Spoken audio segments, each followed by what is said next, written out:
Bonsoir, bonsoir à toutes et à tous. Bienvenue, c'est Sens Public, votre rendez-vous quotidien de débat, de chroniques et de reportages sur Public Sénat. 90 minutes pour donner du sens à l'actualité avec deux grands thèmes comme tous les soirs. Et d'abord, la loi immigration qui tourne au bras de fer, la ligne rouge de la régularisation des travailleurs sans papier dans les métiers en tension posée par le chef des sénateurs LR, Bruno Retailleau, fait craindre une situation de blocage de la Haute Assemblée. Comment le président du Sénat, Gérard Larcher, œuvre-t-il en coulisses pour débloquer justement cette situation? Pourquoi des parlementaires qui vont du Parti communiste à l'aile gauche de la Macronie profitent de cette réforme pour afficher leur convergence? Ce sera notre premier débat dans une minute. Et puis, dans 3 quarts d'heure, direction la Turquie de Recep Tayyip Erdogan. Le Hamas n'est pas un groupe de terroristes. C'est un groupe de libérateurs et de moudjahidines qui se battent pour protéger leurs terres et leurs citoyens.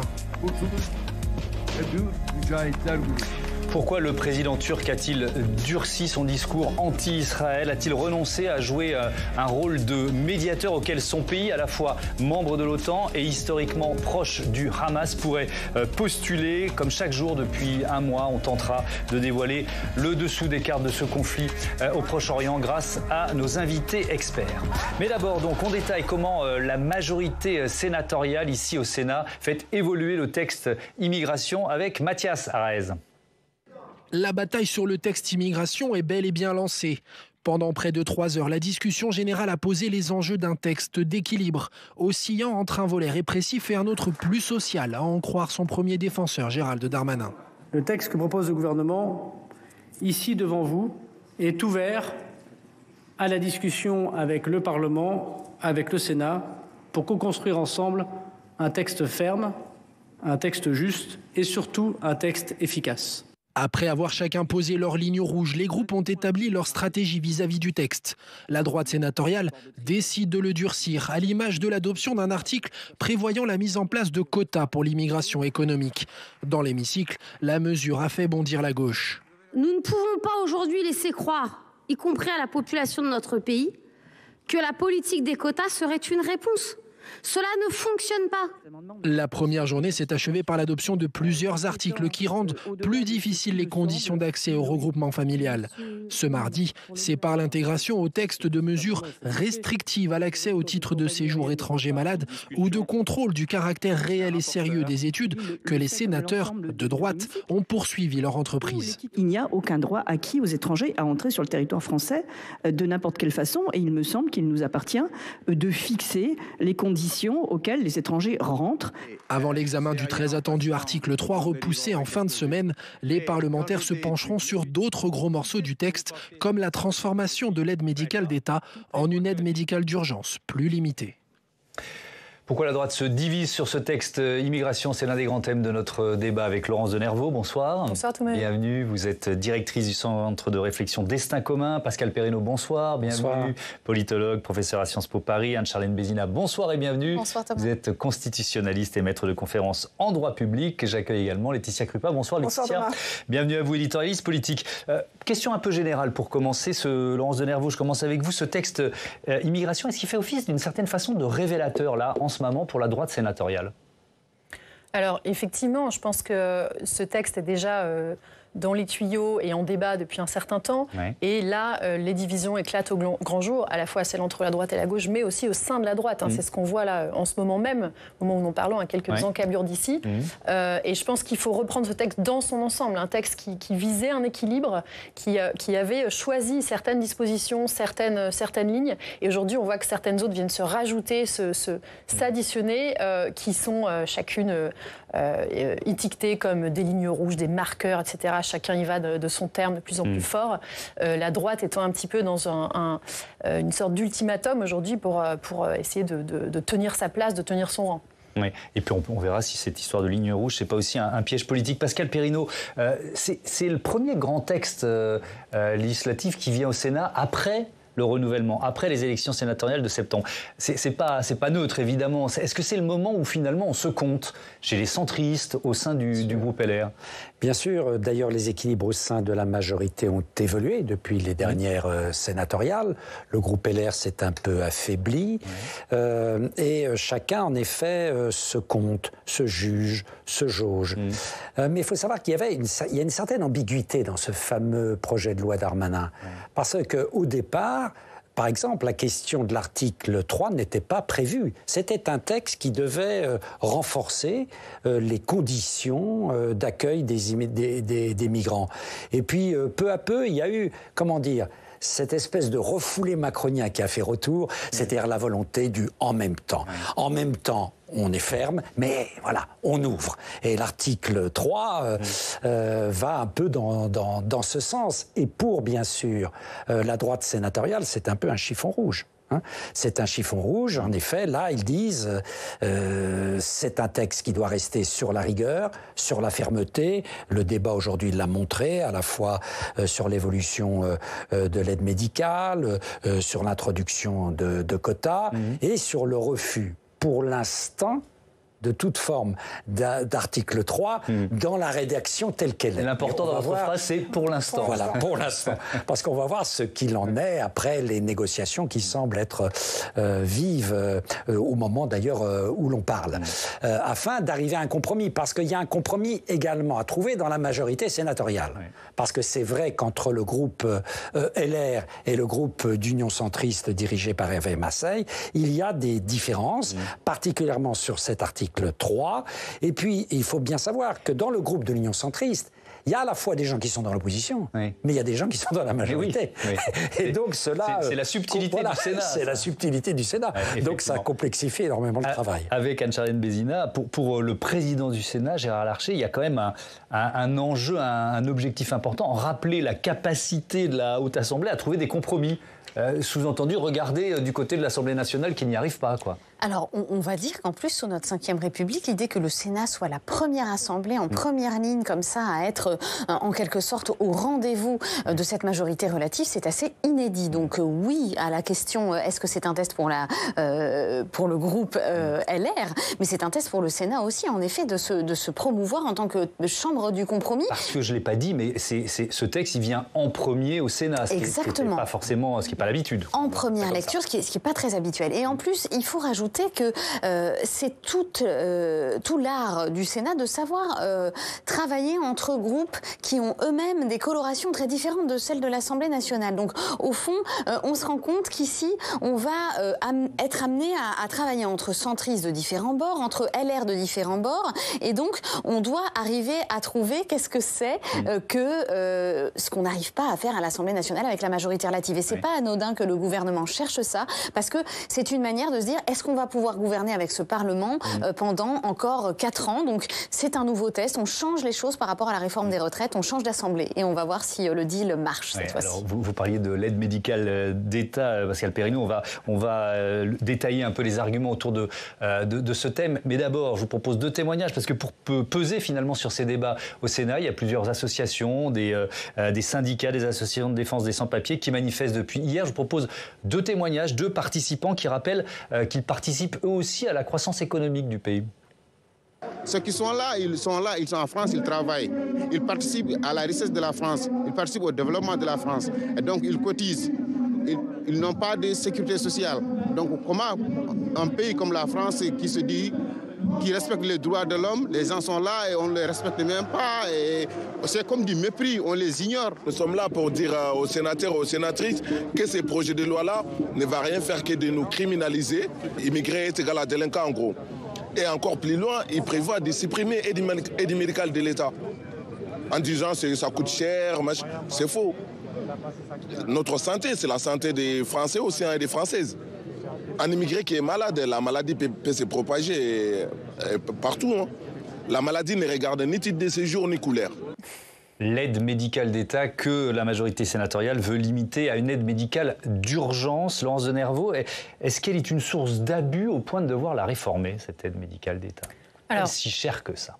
Commençons d'abord par rappeler que ce point n'était pas dans le texte initial. Oui. Évidemment, il fait partie des gages que la majorité envisage de donner à la droite, gages de fermeté. Voilà. Bon.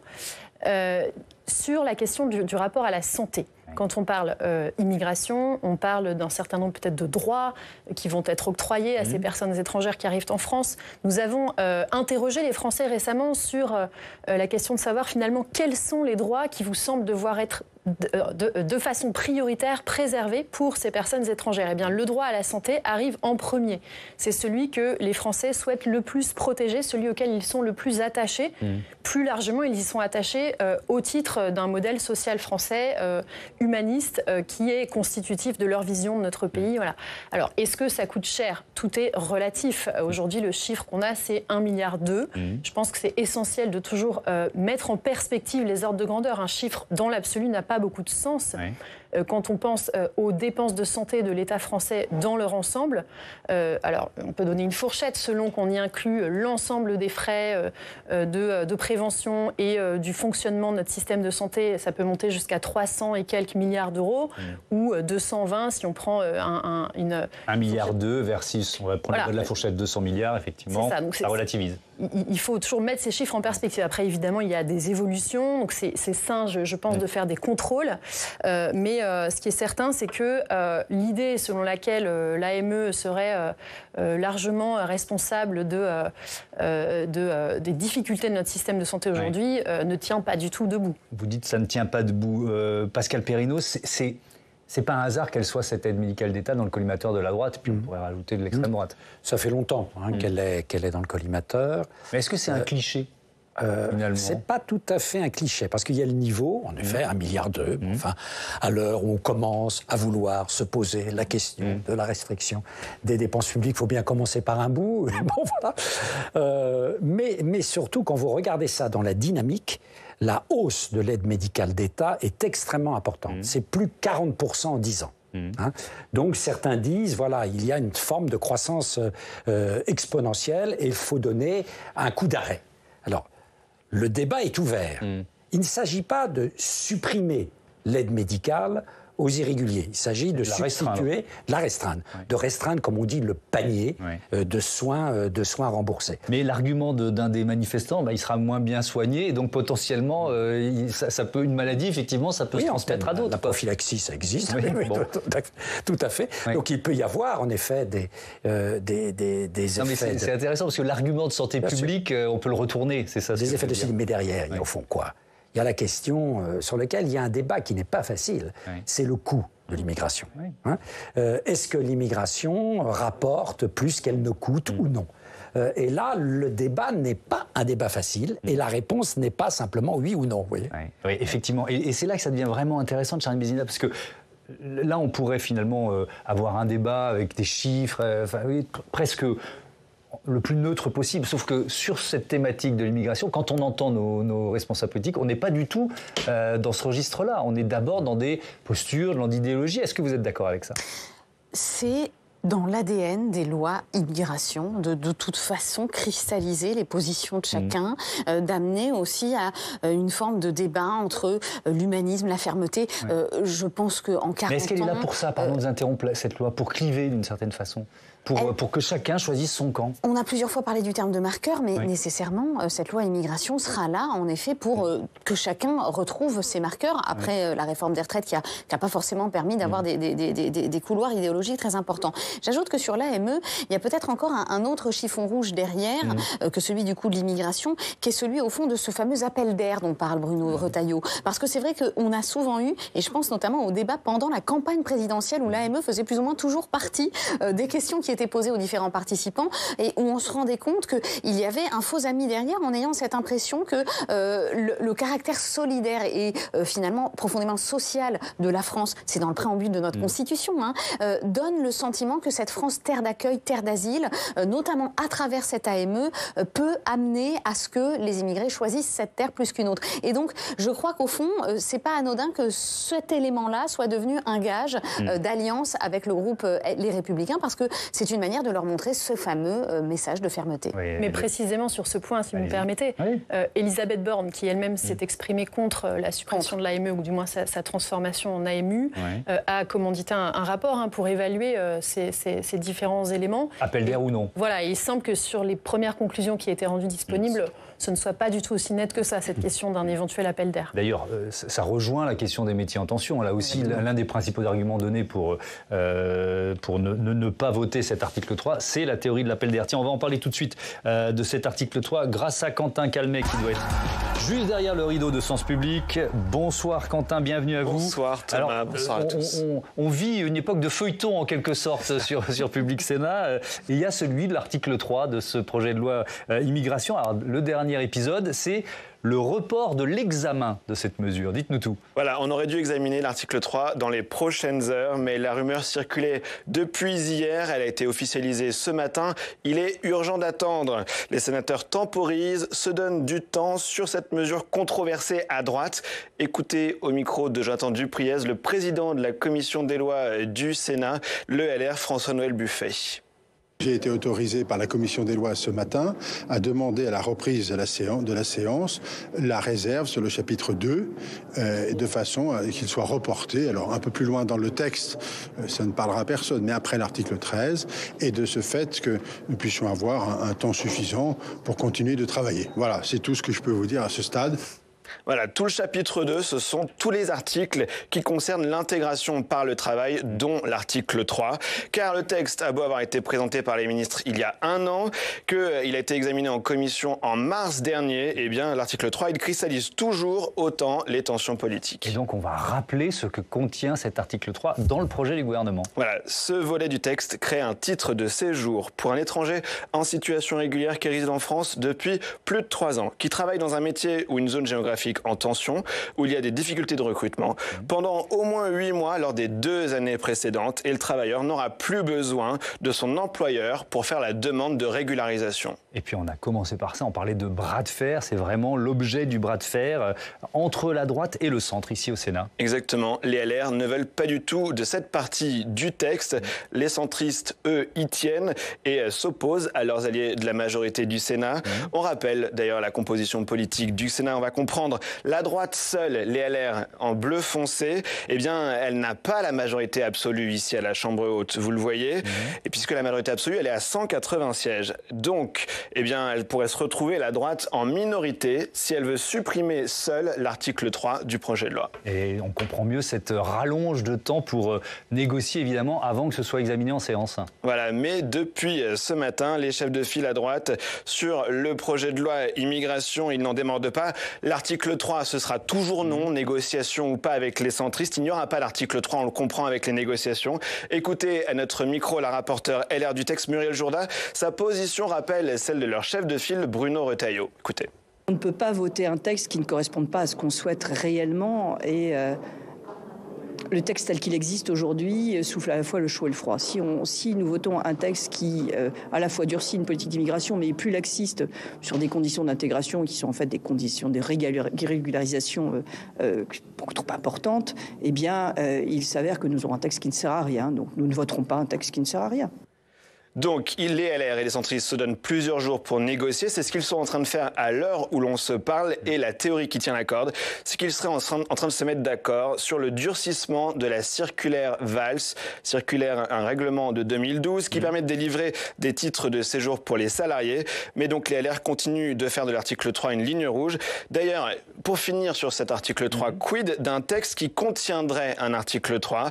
Les LR pourraient alors refuser de voter sur l'ensemble du projet de loi. Oui, et c'est là qu'on pourrait parler d'une crise assez grave, puisque le texte pourrait ne pas être adopté ici au Sénat. Voilà, c'est en ça que l'article 3 est donc devenu un totem politique, c'est l'expression qui revient, pour tous les groupes politiques, et c'est l'avenir de l'ensemble du projet de loi qui est en jeu.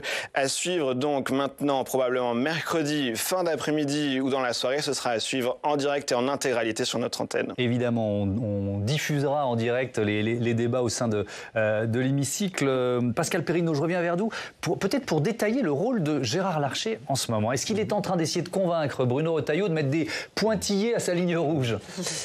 Oui, certainement, ça doit aller dans ce sens-là. Ouais. Pourquoi ? Parce qu'on le disait tout à l'heure, le président du Sénat voit le Sénat honoré par le fait qu'on discute, ce qui est en effet un cas rare, on discute en première lecture au Sénat, parce qu'on se dit, au fond, on ne peut pas travailler à l'Assemblée nationale. On ne peut pas travailler à l'Assemblée nationale. Si le Sénat vote pas ce texte, on pourrait se dire la même chose, on ne peut pas travailler au Sénat. Exactement. Donc c'est une question d'image du Sénat qui est en cause. On s'est tourné, le gouvernement s'est tourné vers le Sénat en se disant, voilà, c'est tout de même une culture du compromis, et c'est une réalité au Sénat, une culture de compromis extrêmement ancienne, c'est dans les mœurs sénatoriales, ça s'incarne particulièrement bien dans son président Gérard Larcher. Donc, quelque part, Gérard Larcher, en ce moment, est responsable de l'image du Sénat. Est-ce que le Sénat est à l'image de l'Assemblée nationale, c'est-à-dire une assemblée impossible, où on ne peut pas vraiment travailler, où on va de dramatisation en dramatisation, une sorte de théâtre d'ombre, ou est-ce que le Sénat est véritablement une chambre qui fait les preuves que le travail parlementaire, ça a du sens, le compromis parlementaire, ça a du sens. Et c'est ça ce qui est en train de se jouer en ce moment. Et sur le fond du texte, un challenge business, sur cette idée d'appel d'air, est-ce que le fait de voter cet article 3, ça provoquerait un appel? Et si on regarde ce qui existe, on parlait de la circulaire Valls, est-ce que ça a provoqué un appel d'air? Alors, techniquement, on ne peut pas dire que cet article 3 va vraiment révolutionner la surface du monde migratoire. Parce que c'est vrai qu'aujourd'hui, déjà, on entend souvent que c'est aujourd'hui un changement avec sur-demande du salarié ou sur-demande de l'employeur. Il faut rappeler que c'est un CERFA de l'employeur, mais toujours sur-demande du salarié. Donc, ça ne change pas du tout le demandeur. Néanmoins, c'est vrai qu'il y a cette idée qui n'est pas très claire dans la majorité de savoir si ça va être de plein droit, c'est-à-dire si on va l'accorder automatiquement ou non, s'il y aura des conditions, lesquelles. Donc, je crois que cet article 3 mérite d'être discuté, d'être encore précisé dans ses contours, parce qu'on n'est pas forcément sûr de savoir ce qu'il va changer au droit. Évidemment, ça peut passer par la loi, comme ça peut passer par un acte administratif. On le dit, aujourd'hui, c'est le préfet qui dirige absolument tout en matière de régularisation et de titre de séjour, et ça n'est pas quelque chose qui est amené à changer, tout simplement parce que le préfet est le représentant de l'État dans les territoires, donc ça sera toujours l'autorité pivot. Néanmoins, cet article 3, c'est un peu l'article 7 de la réforme des retraites, c'est-à-dire que c'est celui autour duquel tout tourne en termes de totem politique. Et je crois que le rôle de Gérard Larcher est marquant, notamment par rapport au fait qu'il faut essayer de faire que cet article 3 ne soit pas justement ce totem, et qu'on arrive à pouvoir le lisser, parce que, ajoutons que l'article 3 est clivant, mais que dire alors de l'article 4 qui lui-même continue cette lignée de la régularisation des métiers en tension, avec l'examen de français qui font partie de ce chapitre 2. Donc, en fait, on pourrait vraiment élargir à beaucoup d'articles ce qui est clivant. C'est un prétexte pour s'opposer? Alors, je ne suis pas sûre d'ailleurs que tous les membres du groupe LR soient sur la même ligne à ce propos. On a Bruno Retailleau qui, en effet, a pris le lead sur cette question d'en faire quelque chose de clivant. Mais au fond, je pense que c'est possible de trouver un compromis sans perdre complètement la face, parce que c'est ça qui se joue aussi, c'est l'unité du groupe LR au Sénat, à la suite, vous l'avez dit, de l'élection sénatoriale. Donc, il faut montrer de l'unité.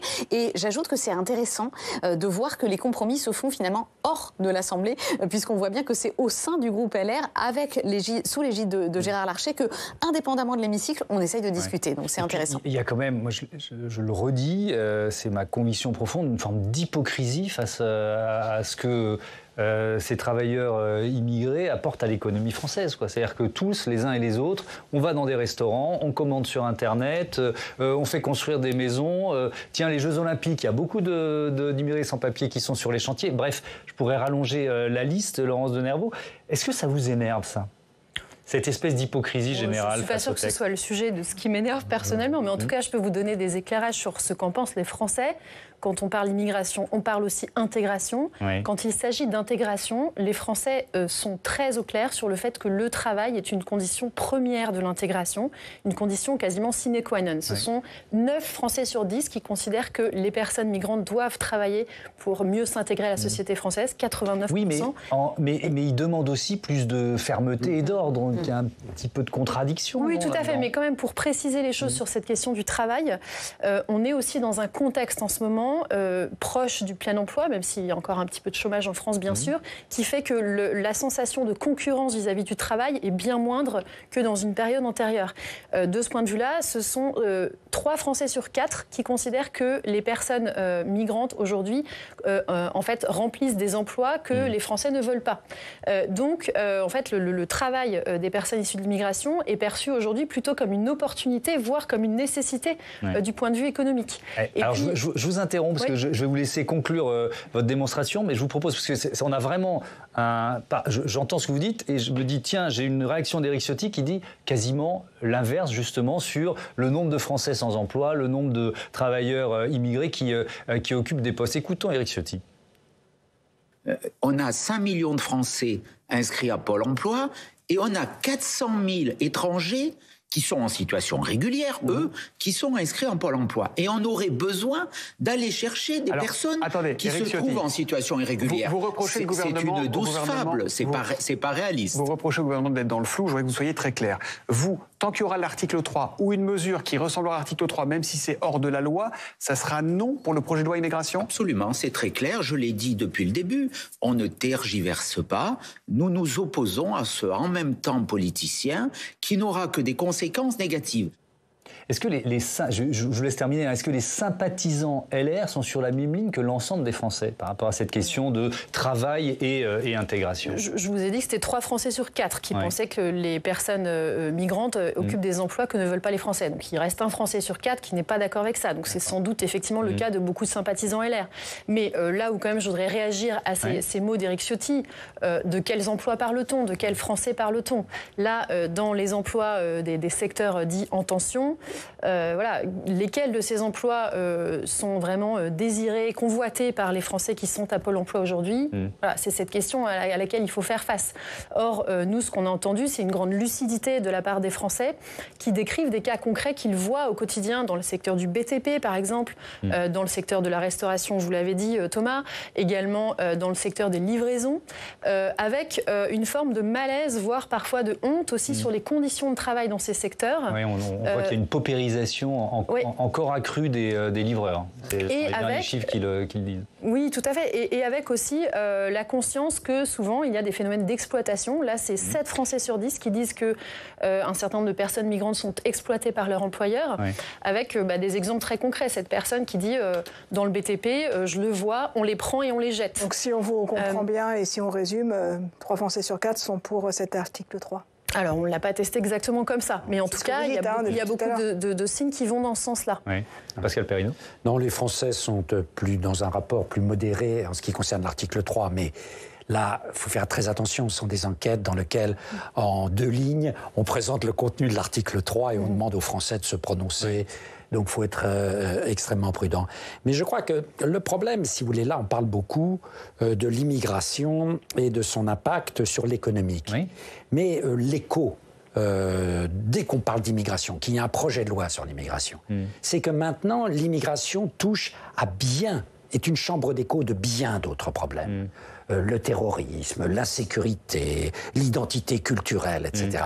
Et ce sont tous ces problèmes qui sont convoqués par les Français et par la classe politique, qui à cet égard n'est que le reflet de l'opinion, et qui rendent toute gestion de la question de l'immigration sur le plan politique extrêmement difficile et extrêmement passionnelle. On voit très bien qu'il y a des affects qui s'expriment chez les hommes politiques et pas simplement des analyses qui relèvent de l'analyse rationnelle. J'entends vos arguments, mais si on reprend la formule caricaturale, binaire de Gérald Darmanin, méchant avec les méchants, gentil avec les gentils, c'est ce qui définissait d'une certaine façon l'équilibre de ce texte.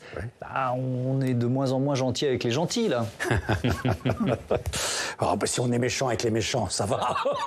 D'accord, ok. On est dans ce nouvel équilibre. Je voudrais qu'on termine sur cette histoire de ligne rouge, Anne-Charline Bézina, parce que il n'y a pas que Bruno Retailleau qui tient le pinceau, Éric Ciotti qu'on vient d'entendre lui aussi. Est-ce que c'est pas quand même aussi un piège politique ? C'est-à-dire que, alors pas seulement sur ce débat immigration, c'est-à-dire quand on trace une ligne rouge, forcément on se contraint et on bloque toute capacité de négociation parce que sinon on est confronté au risque de se désavouer.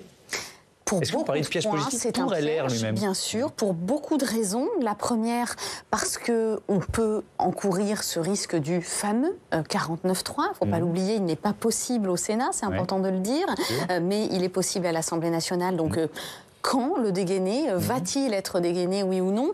Aura-t-il la même cote d'impopularité qu'il a eu pour la réforme des retraites, alors qu'on l'a dit, les Français sont plutôt moins défavorables à l'article 3 qu'à l'ex-article 7 de la réforme des retraites? Et puis, non seulement on encourt le risque donc d'amener le gouvernement à prouver que vous n'êtes pas capable de faire alliance et donc d'aller à ce parlementarisme très dur, et puis vous encourez aussi le risque de diviser dans votre propre famille, parce que plus les propos sont marqués, on l'a dit pour Bruno Retailleau et pour Éric Ciotti, plus finalement des plus modérés pourraient aller chercher des accords alternatifs et vous pouvez tout à fait dissoudre votre groupe. Donc il y a au moins ces deux risques. J'en vois aussi peut-être un troisième qui est celui de la légitimité par rapport au RN, c'est-à-dire que le Rassemblement national, lui, a l'air, si on en croit sa présidente, de nous dire que ce petit texte sur l'immigration pourrait quand même être voté par le Rassemblement national, mais pas par les Républicains, qui apparaîtraient donc plus à droite que le groupe que l'on qualifie d'extrême droite. Donc on en arrive à quelque chose qui marche un petit peu sur la tête, et je pense que c'est précisément ce que Gérard Larcher, qu'on loue souvent pour son pragmatisme politique, au moins en tout cas dans les alliances qu'il recherche, essaye d'éviter, c'est qu'on en arrive à ce que cette ligne rouge soit aussi la balle dans le pied du groupe des Républicains. Donc je crois que c'est vraiment ce qu'il faut éviter. Ouais, allez, on va se poser une question importante dans ce débat. Où est passé Olivier Dussopt? Laetitia, je me tourne vers vous, puisque la communication et l'incarnation autour de cette loi immigration, elle a quand même nettement changé. Le ministre du Travail a quasiment disparu au profit du ministre de l'Intérieur. Et oui, parce qu'au début, vous avez raison, Thomas, ils étaient deux. Il y avait Gérald Darmanin et Olivier Dussopt. Finalement, l'ouverture, la fermeture, on l'a dit, la gauche, la droite, enfin, on comprend ce tandem qui avait été formé par l'exécutif. Et ça avait commencé d'ailleurs avec une interview au Monde il y a un an, le 2 novembre. Donc ça fait quand même un moment que l'exécutif a lancé ce projet de loi immigration. Et alors, c'est intéressant, cette interview, je l'ai retrouvée.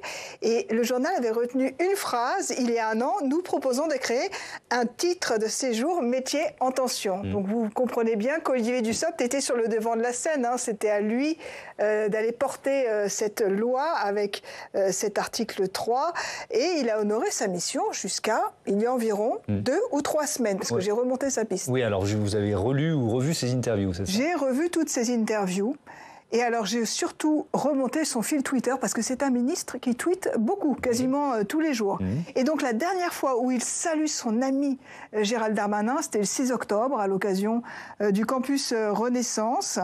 Et puis, la dernière fois où il parle du projet de loi immigration, c'est en repostant 2 de ses interviews, l'une sur France Info qui datait du 17 octobre et l'autre dans le journal Le Télégramme du 21 octobre.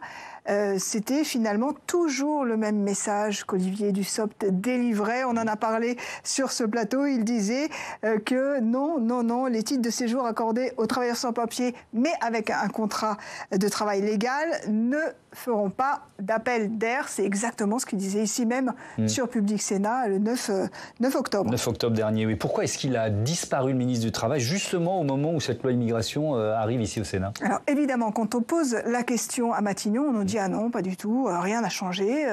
Alors quand on gratte un petit peu et qu'on se fait insistant, on comprend 2 choses. On comprend que finalement, pour l'exécutif, Olivier Dussopt a accompli sa mission. Sa mission, elle était simple, Thomas. C'était la jambe gauche, c'était l'élément gauche, Olivier Dussopt de la Macronie. Donc il devait ramener le maximum de ses congénères de gauche macronienne avec lui et puis aussi convaincre une partie de la majorité. Et quand on a vu que la droite s'engouffrait dans l'opposition avec une telle vivacité, on s'est dit, alors ça c'est du off complet, qu'Olivier Dussopt n'était peut-être pas outillé pour répondre, donc on l'a légèrement débranché. Ça, c'est le premier argument, et ensuite? D'autant, et c'est le deuxième point, que l'actualité avec le meurtre de Dominique Bernard à Arras et le conflit au Proche-Orient rendait moins audible cet article 3 et la rendait aussi moins acceptable. Vous venez de nous le dire avec l'opinion publique française. Donc on s'est dit que... Il fallait mettre en avant Gérald Darmanin. Voilà, que Gérald Darmanin, qui depuis le début, ça aussi, on retrouve l'article du Monde et l'interview du Monde il y a un an, il le dit depuis le début, il n'a jamais bougé d'un iota. Il dit c'est le texte de loi sur l'immigration le plus ferme présenté par un gouvernement. Et on s'est dit dans l'exécutif que c'était effectivement ce message qu'on allait privilégier. Et donc Gérald Darmanin, d'autant que pour le moment, Dussopt, lui, sur l'article 3, laisse faire les pourparlers et les négociations, mais il n'est pas totalement débranché Olivier Dussopt. Hein. Pour l'instant, il est en pause. On va dire qu'il est sur pause, ok, bien compris. Voilà. Derrière l'incarnation, Laurence Denarbeau, il y a aussi l'équilibre de ce texte, mais surtout l'équilibre de la majorité présidentielle. Je ne parle pas de la majorité sénatoriale ici, je parle de la majorité présidentielle. Est-ce que ce texte peut faire naître, quoi, on se souvient des frondeurs de François Hollande, une mécanique un peu similaire, d'après vous? Alors, je trouve qu'on le voit en particulier en suivant les attitudes et les prises de parole d'Elisabeth Borne, qui est dans une sorte d'exercice d'équilibriste permanent. Hein. On l'a entendu hier ou avant-hier sur France Inter. On a dû lui reposer la question de son jugement sur l'AME à 3 reprises pour qu'elle finisse par affirmer nettement sa position différente de celle de Gérald Darmanin. Et elle est toujours dans cette tentative de ménager la chèvre et le chou. Elle sait que chaque voix compte et qu'il va falloir trouver une voie de passage pour éviter à tout prix un nouveau 49.3, même si on sait qu'il n'exclut pas cette option in fine. Je vous pose la question des nouveaux frondeurs, parce qu'on a vu naître une sorte de regroupement idéologique, on pourrait appeler ça comme ça, du Parti communiste jusqu'à l'aile gauche de la Macronie avec, on va voir la une de Libération qui date d'il y a 2 mois. On voit des personnalités qui vont de Fabien Roussel à Sacha Houlier qui signent une tribune commune. Pascal Perrineau, est-ce que c'est la recomposition? Moi, en voyant un photo, je me suis dit, la recomposition post-Emmanuel Macron qui commence là. Bien sûr, si vous voulez, la Macronie a 2 faiblesses. La première faiblesse, c'est son côté incroyablement composite politiquement. Le et ça va à condition que, j'allais dire, les deux se mêlent, la droite et la gauche. Le moins qu'on puisse dire, c'est que ça, c'est pas mêlé. Il y a eu une phase de gauche, et puis maintenant il y a une phase de droite très claire. Deuxième faiblesse, c'est que voilà, la Constitution prévoit que le candidat Macron ne pourra pas se représenter, du moins la prochaine fois. Donc tout le monde prépare la suite. Tout le monde prépare la suite. Et d'autre part, la gauche est très déstabilisée avec ce qui se passe au sein de la NUPES. Donc il y a en effet un espace politique pour une recomposition des forces de gauche éparses, dispersées, façon puzzle, comme dirait Michel Audiard. Oui. Autour de qui? Ça, c'est peut-être un peu trop tôt pour répondre à la question, évidemment, mais c'est une question qui est très importante, qui va se reposer un certain nombre de fois. Anne-Charline Bézina, on évoque le 49.3. On rappelle que c'est pas ici au Sénat, mais c'est à l'Assemblée nationale. Il y a la question de la responsabilité d'un éventuel 49.3 qui pourrait porter, cette responsabilité pourrait porter justement sur cette aile gauche de la Macronie. Donc je repose la question des nouveaux frondeurs. Est-ce que ça peut être le destin de ce texte, d'avoir d'abord semer une forme de zizanie au sein de la majorité de droite ici au Sénat, pour ensuite semer la zizanie au sein de la majorité présidentielle à l'Assemblée? Alors il faut savoir que c'est en réalité la vocation du 49.3, c'est-à-dire que c'est ce qu'on appelle un outil du parlementarisme rationalisé, en gros de la manière dont le gouvernement peut reprendre les rênes. Et il reprend les rênes de quoi? De sa majorité. De sa majorité. Donc précisément, le 49.3, c'est l'outil anti-frondeur, c'est-à-dire que c'est grâce à ça que vous arrivez à discipliner, généralement, comme le faisait Michel Rocard avec sa majorité relative, au seuil du vote, au dernier moment, pour sécuriser un vote. Donc c'est tout à fait possible que ce 49.3 serve ici à rassembler comme une forme d'épouvantail, c'est-à-dire que, ok, on n'est pas capable de se mettre d'accord, mais au moins on est capable de ne pas être en dissension absolue au point de se démettre. Il y a autre chose qui se joue, c'est que, en effet, le texte, on le voit aujourd'hui avec son article 3, avec une figure, en quelque sorte, qui nous est présentée par le gouvernement, mais je pense que c'est important de redire à quel point, au cours d'une discussion législative, les articles même changent. L'article 3 deviendra sûrement l'article 26, et les sénateurs ont déjà profondément amendé le texte. L'Assemblée nationale risque de faire de même, donc on risque non seulement d'avoir un puzzle, mais d'avoir un patchwork, c'est-à-dire que à la fin des premières lectures au sein des deux assemblées, si on retourne à une deuxième lecture au sein des deux assemblées, à quoi ressemblera le texte au début du mois de décembre? équilibre. C'est vraiment ça qu'à mon avis le gouvernement doit craindre, c'est une forme de déconstruction avec l'idée que chacun y mette un petit peu du sien. Donc le 49.3 peut aussi jouer le rôle de reconstructeur d'un texte un petit peu plus cohérent que celui qui sortira des différents arbitrages. Alors ce texte, il est vraiment passionnant parce qu'il permet comme ça ces recompositions politiques. C'est ce qu'on analyse depuis le début de ce débat. C'est également vrai quand on entend Marion Maréchal, la candidate du parti Reconquête, du parti d'Éric Zemmour pour les élections européennes. Elle a lancé l'idée d'un référendum d'initiative partagée sur l'immigration. Elle l'expliquait ce matin sur Europe 1. De quoi parlons-nous? Aujourd'hui, nous avons 65% des Français qui veulent un référendum sur l'immigration et entre 60 et 80% selon les sondages d'opinion qui veulent réduire l'immigration. Et malgré ça, le peuple français, disons-le, n'est pas entendu, n'est pas écouté. Le président ne veut pas s'engager à faire un référendum sur le sujet. Même si, pardonnez-moi, hier, il a envoyé une lettre en indiquant sa volonté d'ouvrir le champ du référendum question de société. Il tourne autour sans jamais expliciter clairement, en effet, qu'il souhaite ce référendum. Il ne s'y est pas engagé malgré les demandes de certains partis. Aujourd'hui, l'ensemble des états-majors à droite appellent ce référendum depuis longtemps. Donc moi, j'en ai tiré la conclusion que plutôt que d'attendre la bonne volonté d'un président qui se refuse à écouter les Français, donnons-nous les moyens d'organiser, d'imposer ce référendum. Marion Maréchal qui invite Éric Ciotti pour le LR, Jordan Bardella pour le Rassemblement national, Nicolas Dupont-Aignan également à la rejoindre sur ce RIP. Vous me voyez venir, Pascal Perrineau, c'est l'union des droites dont rêve Éric Zemmour. Ce thème de l'immigration, c'est peut-être le thème le plus favorable à une union des droites. Ça suffit pas à faire l'union des droites. Okay. Ils s'en sont aperçus dans le passé, ils vont s'en apercevoir dans l'avenir. Ça ne suffit pas. D'ailleurs, Éric Ciotti a déjà répondu qu'il ne serait pas de la partie. Ça ne suffit pas à faire l'union des droites. D'autre part, les choses sont plus compliquées que Madame Maréchal le croit. Il faut une réforme de la Constitution. Donc il ne suffit pas de dire il n'y a qu'à faudrait, vous voyez. Et d'autre part, on est dans la pré-campagne européenne. Marion Maréchal a envie d'exister. Tous les sondages montrent qu'il y a apparemment une dynamique très forte en faveur de la liste du Rassemblement national emmenée par Jordan Bardella et que la liste de Marion Maréchal Le Pen, pour l'instant, joue les accessoires. Elle n'est pas au premier rang des forces politiques. Et donc, pour elle, il faut absolument exister et donner l'impression que ça se passe autour d'elle et non pas autour de Jordan Bardella. Oui. Dernière question référendaire, évidemment, de Charline Bézina, parce qu'il y a aussi cette lettre envoyée par Emmanuel Macron aux différents chefs de partis pour rééditer, on va dire, les rencontres de Saint-Denis, rendez-vous lancé pour le 17 novembre. Il y a déjà le Parti socialiste et LFI qui ont répondu qu'il ne s'y rendrait pas. Le clin d'œil à la droite était peut-être trop voyant avec l'idée de la possibilité d'élargir le champ du référendum de l'article 11 à des questions de société et notamment les questions migratoires. Mais c'est un peu le problème du en même temps. C'est-à-dire qu'à partir du moment où on essaye de séduire à droite et de séduire à gauche, comme il l'a d'ailleurs essayé avec cette réforme constitutionnelle ambitionnée au 4 octobre, c'est-à-dire un peu d'IVG pour les ailes plus à gauche et un peu de territoire pour le Sénat, un peu plus de peuple pour séduire le peuple. Et, en fait, je pense qu'avec tous ces appels, c'est très difficile de faire une réforme cohérente et en plus d'arriver à ne cliver personne.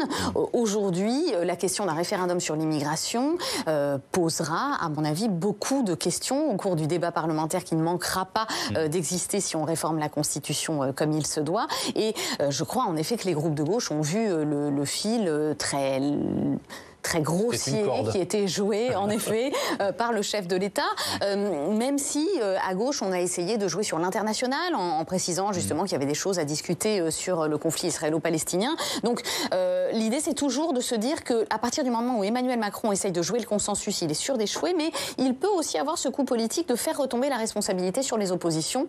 Donc, peut-être qu'on est aussi dans ce jeu-là. Merci. Un tout dernier mot, allez-y. Oui, pour revenir sur cette question du référendum, je pense qu'on sait que c'est des questions éminemment complexes, les questions migratoires, qu'un référendum appelle plutôt une question simple. Et par ailleurs, ces questions se jouent quand même principalement à l'échelle européenne. Et il y a un texte en ce moment qui est en préparation, le pacte Asile et Immigration. Et c'est quand même vers cela aussi qu'on doit tourner le regard, même si ça nous occupe beaucoup au niveau français et dans notre hémicycle en ce moment. Merci beaucoup. Merci à tous d'avoir participé à ce débat. À bientôt sur Public Sénat.